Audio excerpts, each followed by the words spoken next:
wins. Peroni, of course, is out for the rest of the season, and there's only one more race after this in Las Vegas.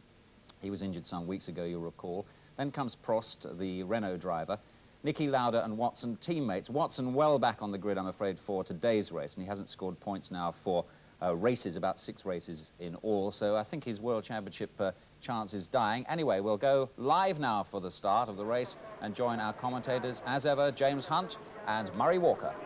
Well, welcome to a very, very hot and a very, very sticky Monza. And welcome, too, to our many, many thousands of viewers of Channel 9 in far-off Australia. And the situation here is, to put it mildly, absolutely electric. I have seen some very large motor racing crowds in my time, but never any as large as that at Monza today. The reason is quite obvious. Incidentally, there is Keke Rosberg, not in a Renault, but in a Williams.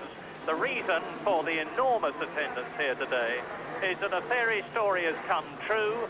42-year-old Italian-American Mario Andretti, who has been out of Formula One for nearly a year, has been contracted by Ferrari for a one-off race to replace the injured Didier Pironi, and almost unbelievably, there he is. You see him in pole position, ready for 52 laps around this circuit today, in a situation which may well decide the World Championship.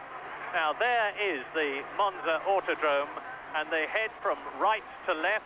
They go, first of all, into the Rettifilo, that is that series of bends, but just to bring you up to date on the grid, up above Mario Andretti, on the right-hand side is Nelson Piquet in the turbocharged Brabham, which has had cooled fuel put into it, and the tyres have had covers put on them at the very last moment. They go off on the warm-up lap now, and who better, as ever, to take us round it than James? Yes, first of all, I must add a word of congratulations to Mario Andretti for a truly outstanding performance to come back into the Formula One car. He went to Ferrari test track, did a lot of testing, and it's paid dividends, and he's put it on pole, and it's been a great finish to the Italian Grand Prix, very popular with the local fans, obviously. And here they go to the first chicane. This is a real bottleneck on the first lap, because the cars come off the wide start-finish straight, funnel down to this narrow chicane, second gear corner. It goes left, right, left, and away they go down round the Parabolica, Curva Grande, sorry, got the names wrong, which is of course completely flat out for these ground effect cars. And then they come down to the next chicane, and get once more an artificial chicane, very slow, second gear corner, plenty of runoff area. You see that sandy material they've got on the edge there. It stops the cars very effectively and very quickly if anybody makes error there. And then through the chicane, and then into the very fast pair of Lesmo corners, which they take pretty well flat out, but they've got to get the line absolutely right. And out of the second Lesmo we're going around now, where John Watson had a very hairy spin last year, and the car fell apart a bit around him. Down the straight, do the usual weaving around to get some heat into the tires, get them working a bit, to get the treads up to their optimum operating temperature and make them nice and sticky. The rubber gets softer as it gets hotter. And then braking down into the final of the artificial chicanes to slow the cars down on the straight. This one's quite a bit quicker than the other two, taking in third or fourth gear. And a fast exit onto the final straight down into the real Parabolica, not the one I got wrong just now. Cruising down, Andretti's bringing them around nice and slowly. He's used to this sort of parade lap stuff, and he's built his career in the United States, where they roll around. He's got the field well bunched up behind him, so he won't have to wait too long on the grid. But when you're 42 years old, you know all about the tactics and the drill for this sort of thing to get everything absolutely right for oneself. There's the Parabolica corner, very important corner to get it absolutely right. Quite difficult, got a very wide exit, and quite fast now. Taking in fourth gear, something like third or fourth gear, something like 140 miles an hour. Now here they come down to take up their positions on the grid when the whole field stops, pulls to a halt. The starter sees everybody's in position, will put on the red light, hold it, and they get the green for go. Well, the question is today's heat going to defeat the turbocharged Ferraris, Renaults and Brabham BMWs? We don't know. We do know that the Brabhams are almost certainly going to stop, as they have done in the last 2 or 3 Grand Prix in Britain, in Germany and in Austria. Therefore, Nelson Piquet will be trying for an absolutely searing start to get ahead of Mario Andretti. And the crowd now is getting itself into a terrific lather. 52 laps to go. That is a distance of 187.4 miles. The lap record has stood to Clay Regazzoni since 1979, 135.6. Watch the lights in the top left corner of your screen and watch the 6 turbos that you see now. Andretti, Piquet, Tambay, Patrese, Prost and Arnoux, seconds to go.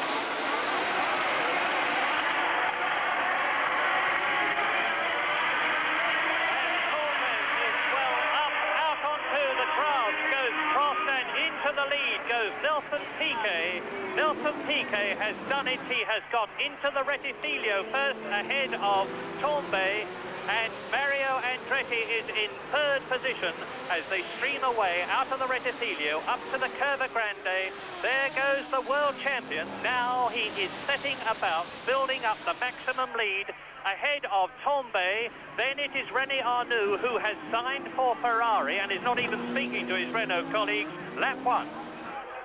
Well, a lot of popping and banging for the turbos on the first 2 rows, and they were all a bit slow away, but Piquet got the best of it, which is absolutely what he wanted. Whoops. Yeah, that's Derek Warwick and Brian Hinton, and they've slowed up the rest of the field, including Derek Daly. Brian Hinton, there is Derek Warwick in the new Tolman, of which so much had been hoped. Here's a replay. Let's see what happened. Well, it looks as though Brian Hinton spun it, and Derek Warwick collected him on the way, and that's a bitter, appalling blow for the Tolman team right at the beginning of the Italian Grand Prix. Now, will they clear the track? Yeah, it's hard to see how that started, because Hinton, when we came in on the shot, had already got a wheel hanging off, so they may have made contact before. There's Tambay coming down front, one of... Right, here we come to the end of lap 1, and it's a Renault going through into the lead. It is René Arnoux, who is now going to be a new darling for the Italian crowd because he's signed for Ferrari. Arnoux leads, Tambay 2nd, Patrese is 3rd, Andretti is 4th, and down to 5th position at the beginning of the 2nd lap has gone Nelson Piquet, who was leading. Yes, Piquet's engine sounded rough as he went past. He was very slow on the straight, so that's a bitter blow for Nelson Piquet. It really sounds as if his serious race is run. So he had some trouble with the electrics on his engine in the warm-up this morning that stopped the car out on the circuit. So the Brabham Challenge now looks very much as if it's left to Riccardo Patrese, who is in fact closing up in 3rd place. Well, now, this is a very interesting political situation because René Arnoux is driving in his last race but one for Renault. He has severed his connection contractually, or will have at the end of this year. He has signed for Ferrari. He is now a bitter enemy of Alain Prost. Is not talked to by the Renault personnel. He had his lunch with the Ferrari people, believe it or not, and Riccardo Patrese is challenging Patrick Tambay for 2nd place, and this is lap 3 in this lap 2, the end of lap 2 in this 52-lap race, as they come down to the Parabolica, and Derek Daly into the pits. Now, Daly, I saw, was involved in the clash between Warwick and Hinton. You see there's a course car out. Arnoux is into the Parabolica. Up into 2nd place has gone Riccardo Patrese. Down to 3rd has gone Patrick Tambay. And now we can start taking the gap between the 2nd Brabham and the leading Renault of René Arnoux.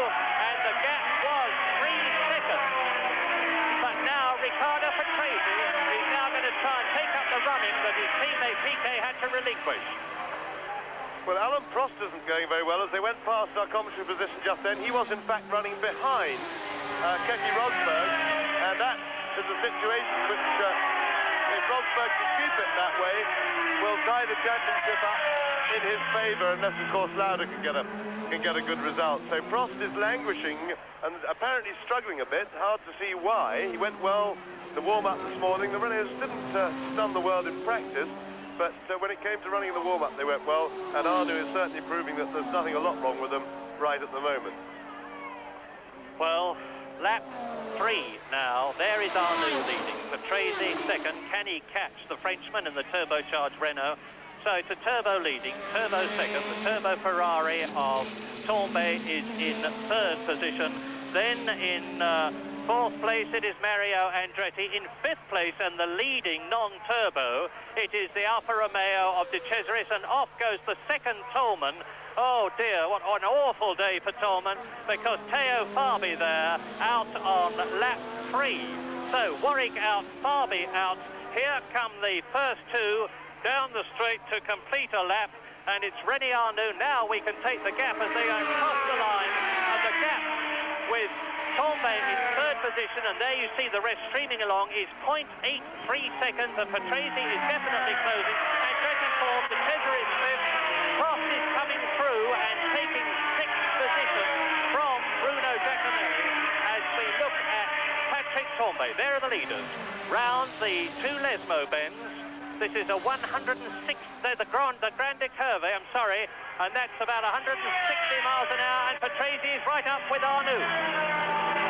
Yes, Patrese is potentially going quite a lot quicker than Arnoux. It'll be, and I think the BMW engine, particularly coupled with the lighter fuel load that he'll be carrying, should be able to carry him past the Renault if he gets a good run. He's got a possibility here. He's not quite close enough probably, but he's in the slipstream as they come down under the bridge and up to break into the second chicane. Patrese is not quite close enough this time, but if he can go through the chicane well, he's got a good run down to the Parabolica.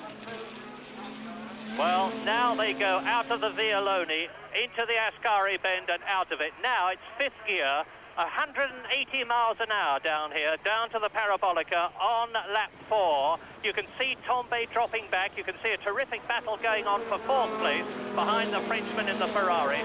But very soon, I would estimate that Riccardo Patrese is going to catch up with and get past René Arnoux, but then he's got to extend his lead to at least 30 seconds by the time they come in at half distance. You can clearly see, if you watch over the last two laps, the disadvantage once Patrese gets close to the Renault, the turbulence destroys the road-holding performance of his car, whereas when he was 100 yards or so behind the Renault, he was catching up hand over fist through all the corners. Now as they go into the corners, he's a little bit slower than the Renault, and he's got this problem of getting a good run, but he's very close now, but not now, breaking the chicane. He's got the chicane to negotiate. He'd like to get very close through the two Lesmo corners. Here he goes. But once again, the turbulence is probably holding him back and dropped back a little bit. He's got to get really quick through this one. But that's not quick enough and not close enough, I don't think. Lap 5, the order. René Arnoux leads, Riccardo Patrese second. Tambay is third in the Ferrari. Andretti is fourth. Fifth is De Cesaris. Sixth, Giacomelli. Seventh is Prost. Eighth is Rosberg. Ninth is Watson. 10th is Alboreto, 11th is Chiva, and 12th is Niki Lauda. And here is the battle behind. That is Patrick Tambay with Prost behind him. There is De Cesaris, who is in fifth position. They are coming out of the Ascari. Meantime, the leaders go into the 150 mile an hour Parabolica. They come through to complete lap 5 out of 52, and it looks as though Riccardo Patrese is not making up. Indeed, the gap now is some 1 minute 23 seconds. René Arnoux on his way to, or hopefully another victory as far as he is concerned, is now into lap 6. I think I detected a little bit of a slowing by Patrese then. He could have had a misfire as he went past, and there goes Prost past Andretti, which is a very important move for him in his change to the World Championship, but he's gone wide. He made a mistake there going into the chicane, and now he's got his work cut out to fend off the car behind him, and having done all that work, he was having trouble getting past Andretti, so it was a bad mistake mistake for Prost. Having done the work, he's going to have to start all over again. And he can't afford to lose time. The leaders are getting further and further away. But what is very important is that in this bunch, indeed the fifth of them, is the World Championship leader, Keke Rosberg. There he is, number 6, and he is in 8th position. Now, Patrick Tambay has pulled away a bit in 3rd position from Alain Prost in the Renault, who is now in 4th position. Now there is De Cesaris in 5th place, Bruno Giacomelli 6th. Up to 7th place goes Keke Rosberg. In 8th position it is John Watson. In 9th place is Lauda. There is Eddie Cheever, or was. In 10th position, Jarier is 11th. De Angelis is in 12th position. And the positions are changing all the way round the circuit in this bunch, which is chasing, and it looks to me as though it is catching up. Riccardo Patrese in 2nd place. Meantime, the leader, René Arnoux, is definitely pulling away, and the gap between himself and Patrick Tambay now is 7 seconds. And look at this, because Alain Prost is taking Mario Andretti. Well, the race pattern is changing rapidly on lap 7 out of 52. Fastest lap so far, Riccardo Patrese, 1:34.007. And that is a new lap record, which has broken Clay Regazzoni's 1979 lap record. There is the race leader, René Arnoux. Now, Arnoux, number 16, has already, in his 63rd Grand Prix, won 3 of them, and he's on his way to the 4th Grand Prix win, and he desperately wants to do this to beat his teammate, Alain Prost, between whom there is no love lost. And you will have gathered that Patrese has slowed down and is coming into the pits. I hope we see this. But here is René Arnoux, new 2nd place man then. You'll see him in a moment. And a long, long way behind, there is on lap 7 in the background, Patrick Tambay, 2nd. Andretti in the 2nd Ferrari, 3rd. Then Prost in the 2nd Renault. The first non-turbo is De Cesaris in the Alfa Romeo. And then Riccardo Patrese, who has dropped back. And into the pits too has come Jacques Laffite. That is René Arnoux. Now he is building a very, very commanding lead, because as he goes into the Rettifilio, the gap between himself and Patrick Tambay is 7.62 seconds. Then there's quite a long gap with Prost in 3rd, Andretti in 4th, De Cesaris in 5th, Giacomelli 6th, Rosberg 7th, and coming up to take Rosberg, as I talk to you and you see Patrick Tambay, is John Watson. Now, John Watson is still in the running for World Championship points. Don't forget, he is equal in 4th position with Niki Lauda in the World Championship. But there's a long, long way to go in this race yet, and the turbos could tire. Nelson Piquet is out of the race, and that's one of them gone. So it is now 2 turbo Ferraris, 2 turbo Renaults, and there goes one of them, that of Patrick Tambay, and just 1 turbo Brabham BMW. There is Riccardo Patrese into the pits, and it's quite clear that with the mechanics ready for refueling much too early, Riccardo Patrese, a very unhappy Italian, is out of his own Grand Prix on lap 8. So that means to say that both the Brabham BMWs, as Patrese's car is pushed away, are out of the Italian Grand Prix. And there is Prost 3rd, with behind him Mario Andretti 4th, De Cesaris 5th, Giacomelli 6th, Rosberg 7th, John Watson in 8th position, and then Michele Alboreto in 9th place. The leader, René Arnoux, and Patrick Tambay have completed their 9th, 8th lap. Well, Alain Prost now has a clear road to Tambay's Ferrari in front of him, and it's the question really of whether he can close that gap and get past, because then we can get into the situation whereby we've got a Renault 1-2, and if it stays like that to the end of the race, will Arnoux obey team orders? Well, he didn't obey them earlier in the year, and I don't think there's much they can't jump out on the track and stop him, and I don't think he's going to obey it. So, and that could be a situation where one could clearly say that it could cost Prost the championship, contrast the French Grand Prix, in which Arnoux Arnoux was ordered to slow down. There is Piquet, by the look of things, limping into the pit. Then now played with the turbocharger, but looks as if his race is pretty well run. They're probably just trying to fix the problem, just to identify it for the future.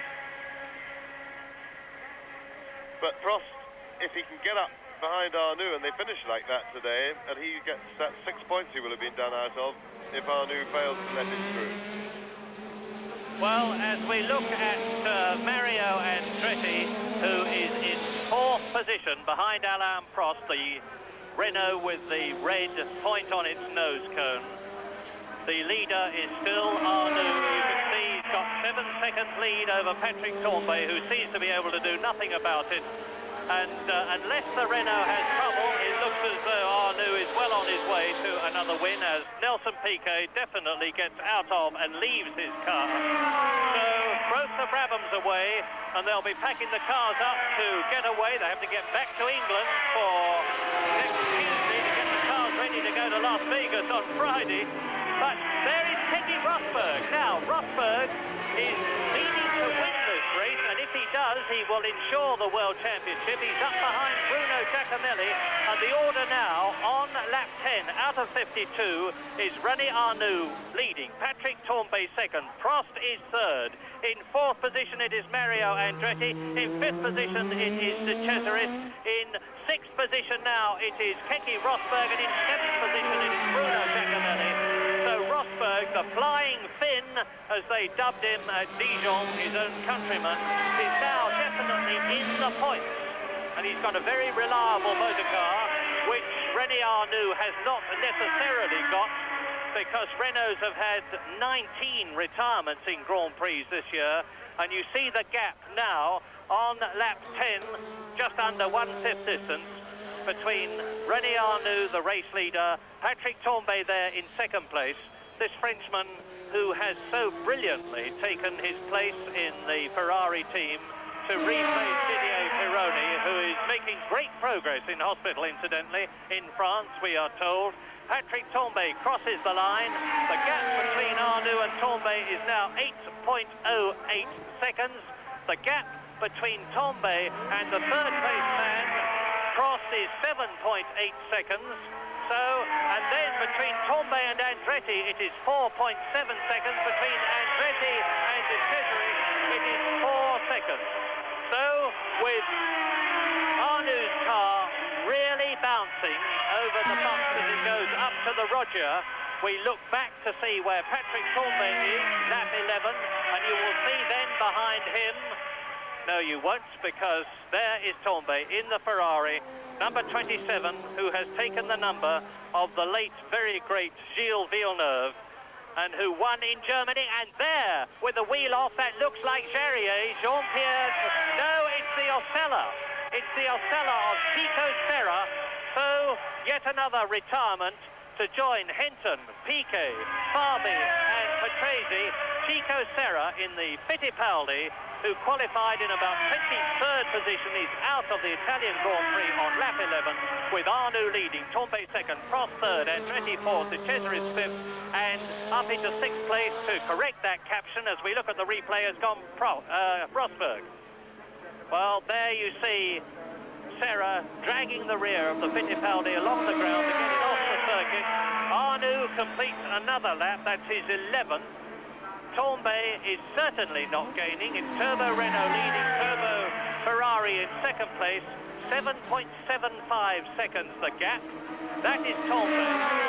Now Prost has gone through, still holding his 3rd position behind the man you're looking at, who is Patrick Tambay. The gap between Prost and Mario Andretti is 5.6 seconds. But now Rosberg and Prost, I hope we get a look at this as De Cesaris comes into the pit. Now, this means to say, with De Cesaris into the pit, this means to say that Keke Rosberg has moved up another place. He's having a terrific scrap behind the leader here, René Arnoux, Patrick Tambay, Mario Andretti, with John Watson and Bruno Giacomelli. And I'm expecting soon us to see Keke Rosberg, the World Championship leader in the first non-turbocharged car, the Williams, in 4th position. Now that's looking ahead. There's the gap between Arnoux and Tambay. Distaccio 8.54 seconds. He's coming out of the Ascari, down to the Parabolica. There's Tombe. Now the next one up will be Alain Prost. There in the background you see the banking of the other Monza circuit. Now here is that battle. It's Giacomelli up with Watson. Now where is Mario Andretti? There is Keke Rosberg. Lap 12 has been completed by René Arnoux. There is Andretti. It's now on lap 22, and Prost is now challenging Tombe for that second place. Murray Walker. Only 2.5 seconds now between Prost in third place and Patrick Tombe, who is second. And on lap 22 out of 52, René Arnoux leading by 9 seconds. Patrick Tombe 2.5 seconds ahead of Alain Prost, who is third, who is 18 seconds ahead of Mario Andretti, fourth. Then John Watson, 11 seconds behind Andretti in fifth position, and 3 seconds ahead of Bruno Giacomelli, who is in sixth place. Keke Rosberg does not, in seventh place, seem to be able to catch and pass Bruno Giacomelli. Yes, there's quite a gaggle around there, because from Giacomelli right back to Chiva, there's only a gap of about 12 seconds, and that goes from 6th place to 10th inclusive. So there's a lot of jockeying positions potentially to be done amongst that group of normally aspirated and normally potentially more reliable cars during the race, and that group is close enough to come out of the race in any order by the end of it. So Rosberg is in a position now to finish anywhere between third or fourth with a few breakdowns in front of him, and emerging victorious from that group to as low as maybe 7th or 8th if the group gets the better of him with tire changes and things. So Rosberg's situation in the race is absolutely wide open. Prost, on the other hand, is going very well indeed. He is the quickest man on the circuit at the moment, but he's only just marginally quicker than Arnoux, and in fact on the last lap he actually lost a little bit of ground to Arnoux. So I think it's fair to say that he's closing steadily on Tambay, and looks like being able to deal with Tambay by the end. But whether he can do anything about catching his teammate René Arnoux or not remains to be seen, and whether, because he obviously can't rely on Arnoux being told to slow down if they're in a 1-2 situation. Well, he can rely on him being told to slow down, but he can't rely on him doing it.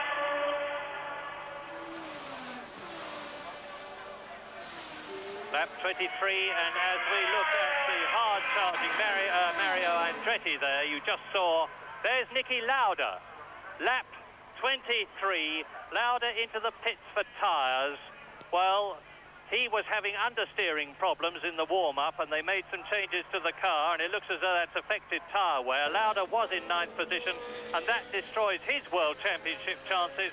So effectively, the World Championship now must be between Keke Rosberg, John Watson and Alain Prost, all of whom are, of course, in the first 6 places with the exception of Keke Rosberg.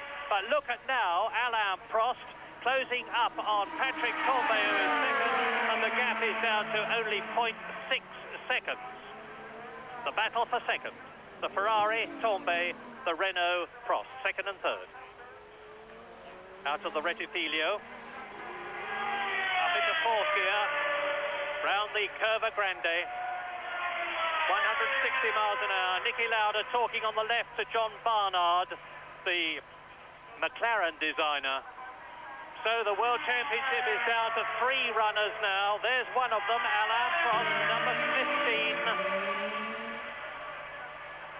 Turbocharged Ferrari being chased by turbocharged Renault. Frenchman at the wheel of both of them. Patrick Tombe second, Alain Prost third, and Tombe is now 11.3 seconds behind René Arnoux, who is all on his own on the 24th lap. There's Prost.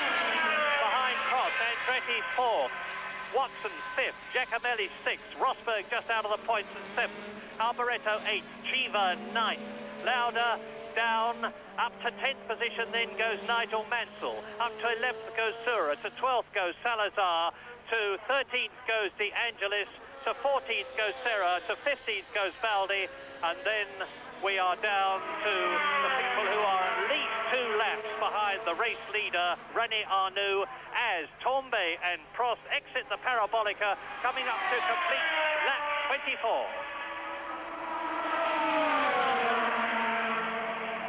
And you don't need me to give you a gap, there isn't one anymore. Well, there is, but you couldn't do it on a stopwatch. That's the Rettifilo, the first right and left.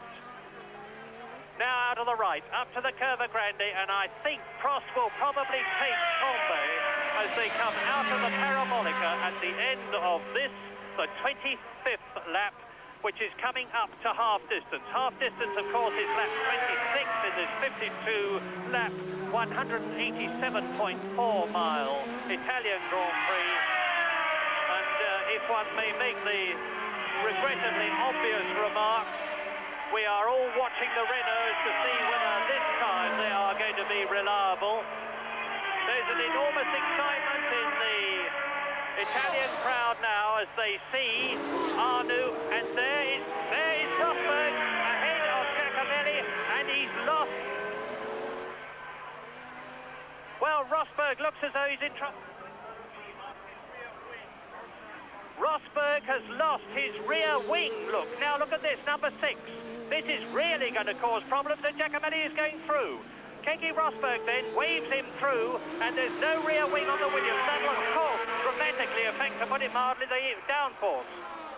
Yes, Giacomelli was signalling to Rosberg that he had lost his rear wing. I'm sure by the handling of the car, Rosberg was aware of it, but that was very kind of him, and it was acknowledged by Rosberg. Well, as they went past the pits, we had Prost challenging Patrick Tambay in the Ferrari. We didn't see if they got through up the corner, but it looked as if Prost was going to move up to second place there. And he is, in fact, closing a little bit on his teammate René Arnoux in the lead. Here is Keke Rosberg, rear wingless, and really these cars, they go like mad down the straight with no wing, but they are more than a handful around the corners, and Rosberg will surely have to come into the pit. But you never know, maybe it's not working so badly. He doesn't seem to be going that slowly. I would have expected him to be in more trouble than that. Yeah, it's wandering about at the back, and I'm sure he'll pick it out.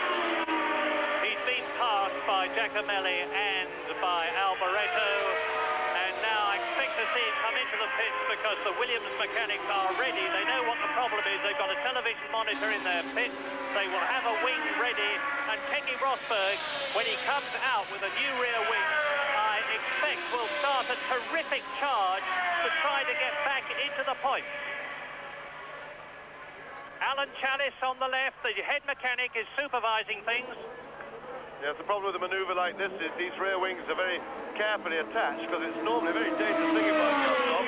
They're not fitted in such a way as so they don't expect to have to make a quick change in the pits, and so I think you'll find that Rosberg is really pretty much out of the points today unless some extraordinary things happen. They don't look as if they're going to get that car back on the road very quickly, and that needs things. But Prost, here is Prost trying to get past Tambay, he's having another go, and he can't quite get close enough. He's had a go there. That's the third lap running, and it's the turbulence as he goes into the corners behind the Ferrari. He slurs through the corners. You see he loses ground there, and he's definitely not quick through the Lesmos when he's got the Ferrari in front of him to mess up his aerodynamics. And he seems to be a little bit bereft of ideas at the moment to get round. But let's stay with this battle and see how Prost goes about it, because here is undoubtedly one of the world's best competitors and top drivers, Alain Prost. He's a truly outstanding driver in the business at the moment, and we'll see how he sets about dealing with this problem. Struggling at the moment. And Prost's hand goes out. Is he in trouble? He's stopping. Yes, the Renault has again failed. Alain Prost is out, I think.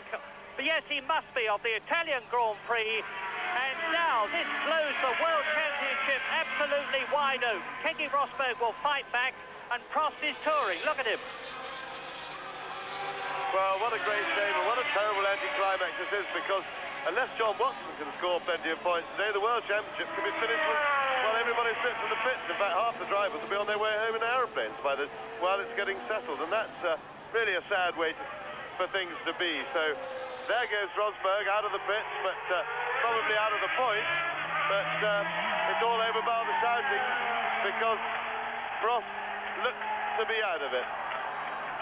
Well, you can imagine what a reception the fact that Alain Prost has gone out of the race and let Patrick Tambay, number 27 there, secure his second place, has received here at Monza from the Italian crowd. They have gone absolutely berserk with joy, and now Rosberg is more than a full lap behind Patrick Tambay. Yes, the Italian crowd, nothing if not sporting, always very keen to take the sporting spirit, cheering like mad at Alain Prost's misfortune, but that has always been a great tradition here at Monza, and it's greatly appreciated by the drivers and everything. They love to be booed and everything when they break down. Well, let's look at the situation now. On lap 28 out of 52, René Arnoux is leading very securely, but that one Renault out of the race. Is Arnoux going to last? Prost has rejoined. Arnoux leads. Tambay is second. Up into third position then comes Mario Andretti. In fourth position now is car number 28. Well, Mario Andretti, I'm sorry, in third position. Then behind him in fourth place is John Watson. And there is a stationary Alain Prost, who is definitely out of the race. He blasted out of the pits. And how often have we seen this sight? A rueful, unhappy, not to say angry Alain Prost, and he's at the exit of the Reggifiglio out of the race. Well, I would speculate that he spun there and stalled the engine. It looks very much... I think he might have got out of the pits in such a peak of overexcitement that he may, just on coldish tyres, have made error there, because he doesn't. If he'd broken down, he would have pulled off the track. So I'm only speculating, but that's a great shame anyway, because it looks as if we're heading for the most terrible anticlimax, and it's a sad way to finish the season if we're going to do it that way. That has had its ups and downs, but in terms of an open battle for the championship, has always looked very good. But this would be an awful shame if we finish it all with nobody on the track and everybody else going home, except of course the Italians who couldn't watch the Ferraris cruise round. What is the World Championship situation then, as we look at René Arnoux on lap 29, leading very comfortably indeed by 15 seconds from Patrick Tambay? The answer is that John Watson is in the points. Alain Prost, of course, is out of the points. Lauda is out of the points, and Rosberg is out of the points. The gap between Keke Rosberg, who was on 42 points, and John Watson, who was on 30, was 12 points, therefore. And if John Watson, who is in fourth position, can get 3 points, he's going to improve his chances of staying in the World Championship down to the last race, as Alain Prost's car is winched off the circuit. Well, there's no doubt about the fact that he's retired now, as René Arnoux on lap 30 with 22 to go at the end of this one comes up behind. We left it with Arnoux, Tambay, Andretti and Watson, the first four after 30 laps. We join it now again at the closing stages, and those positions unchanged. Well, it is now lap 48. At the end of this lap, there will be only 4 laps to go. And as we look at Keke Rosberg, who has been into the pit when he was in 7th position, having lost his rear wing, having had it replaced, who has fought his way up from 13th position to 8th position with 2 laps to drift. The order is René Arnoux is on his way in the lead to his 4th Grand Prix win in his last race but one for Renault before driving for Ferrari in 1983. He is now 19 seconds ahead of the man you are looking at this moment, Patrick Tambay. There is Mario Andretti, who is in 3rd position, so Ferraris are 2nd and 3rd. John Watson in the closing stages of the race, the only man who stood a chance after Keke Rosberg went down, after Lauda went out, after Prost retired, of challenging Rosberg for the World Championship of 1982, is in 4th position. 5th is Michele Alboreto, who has been lapped by the leader. In 6th position it's Cheever, 7th is Mansell, 8th is Rosberg, 9th is Salazar, 10th is De Cesaris, 11th is Serra, 12th is Baldi, and there are, in terms of drivers who are actually going. Only 12 cars left in the race, of whom 8 have been lapped at least once. So the Italian Grand Prix is proving to be, like so many of them, a race of attrition. A lot of disappointed Italians are starting to leave now because we are on lap 49. There are only 3 laps to go at the end of this lap. There is René Arnoux going into and now out of the Roja. Well, it's beginning to look now as that we will at least have a theoretically alive World Championship for the last race. Because John Watson, if he continues to run without problems and nobody else has trouble over these last 3 or 4 laps, will finish 4th, giving him 3 points, which will take him to 33, which is 9 behind Keke Rosberg's 42. And as I mentioned a little earlier, Watson can win the championship from that position. It's far-fetched in theory because he has to win in Vegas and Rosberg has to not score at all. They would then have a tie and Watson would win the championship on the fact that he would then have had more wins in the season than Keke Rosberg. It's a long shot, but stranger things have happened. A very strange thing, and there is Patrick Tambay, number 27, carrying Villeneuve's very sentimental number to the Italian crowd. A strange thing is going to be the atmosphere in the Renault pit when number 16 there, race leader and potential winner, René Arnoux, with now is coming up to complete his 50th lap soon, at the end of which there will be only 2 laps to go. And Renault are going to have very divided feelings. They're going to be naturally delighted that one of their cars has won. They are not going to be best pleased that the man who was driving it was René Arnoux, who they think has treated them pretty shabbily in going to Renault, into going to Ferrari, and in deliberately defeating Alain Prost in the French Grand Prix at Paul Ricard, and therefore, in their view, virtually destroying Alain Prost's chances of the World Championship this year. So maybe the champagne will come out, but maybe they won't bother to take the cork out of it. There is Patrick Tambay in 2nd position. It's going to be Ferrari's 2nd and 3rd. We look at Michele Alboreto, the 2nd of those 2 cars. He's in 5th position. That means that once again, this extremely competent Italian who is staying with Ken Tyrrell next year, but we don't know what engine is going to be in the Tyrrell. We know that it's going to be a turbo, and we suspect it's a BMW. There is Guerrero, who is in 13th position. Here is Tambay, a lap ahead of the 5th place man, Michele Alboreto, number 3. Arnoux is now on his 51st lap in this 52-lap race. And my goodness, how Keke Rosberg is charging.